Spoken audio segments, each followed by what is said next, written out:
Good morning. Seek God wholeheartedly. Seek, inquire of, and for the Lord, and crave Him and His strength, His might and inflexibility to temptation. Good morning. దేవునిని పూర్ణ హృదయముతో వెతకండి. ఆయన కొరకు వెతకండి, విచారణ చేయండి. ఆయన కొరకు తృష్ణగొనండి, ఆయన బలము కొరకు తృష్ణగొనండి. శోధనను జయించేటువంటి ఆయన బలమును వెతకండి. Seek and require His face and His presence continually evermore. ఆయన ముఖమును, ఆయన సన్నిధిని ఎల్లప్పుడూ కోరుకొనండి, ఆశపడండి.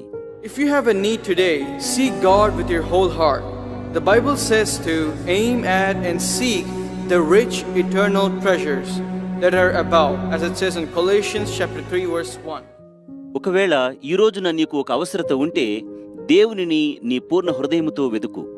బైబిల్ సెలవిస్తూ ఉంది, పైనున్నటువంటి వాటిని, విలువైనటువంటి వాటిని, నిత్యమైన సంపదలను మీరు వెతకండి.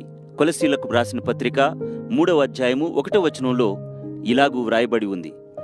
If you seek the fruit of the Spirit wholeheartedly, God will do a work in your life so that you will enjoy the abundant life Jesus died to give you.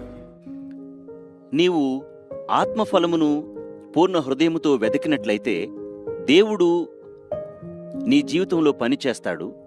ఆ రీతిగా నీకు ఏ జీవాన్ని ఇవ్వడానికి యేసుక్రీస్తు ప్రభువారు మరణించారో ఆ యొక్క అత్యధికమైనటువంటి జీవాన్ని నీవు ఆనందిస్తావు, ఆస్వాదిస్తావు. God promises, and the Lord shall make you the head and not the tail, and you shall be above only, and you shall not be beneath.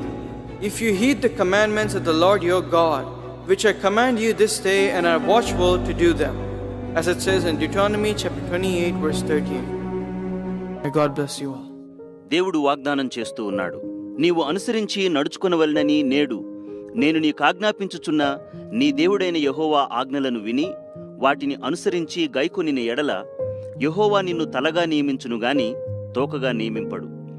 నీవు పైవాడవుగా ఉందువు గాని క్రిందివాడవుగా ఉండవు. ద్వితీయోపదేశకాండము 28వ అధ్యాయము 13వ వచనం ఇలాగ సెలవిస్తూ ఉంది. దేవుడు మీ అందరినీ ఆశీర్వదించునుగాక.